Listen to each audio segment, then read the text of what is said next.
гэхээр ганцхан мэрэгжил биш. Энэ улсад өчнөө өөр гоё мэрэгжил байна тий. Үнэхээр чин сэтгэлээсээ энэ мэрэгжил дурлаад би эмч болно шүү гэд эмчийн гоё сайхныг ойлгоод, мөн чанарыг ойлгоод, мөн гоё сайхнаас нь гадна хүнд хэцүү, муу мухайг нь ойлгох хэрэгтэй.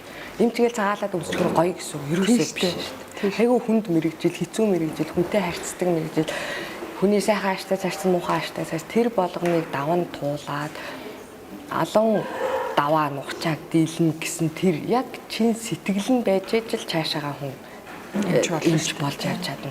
А тэрнээс тэгэл жижигхэн даваан дээр нь бүдрээл жижиг юм дээр нь шантраал байх юм бол энэ хэцүү мэрэгчил, энэ тийм амархан мэрэгчил биш. Тийм үү? Тэгээд манай Монгол улсад яг үннийг хэлэх бол их тийм сайнаар үнэлэгдээд сайн залуус авдагч мэрэгжил биш те. Тэгэхээр үнэхээр яг чин хүсэл байхгүй бол миний хүмүүс одоо эртнээс өөр мэрэгжил сонгоорой гэж айгүй их оюутнуудтай хэлдэг.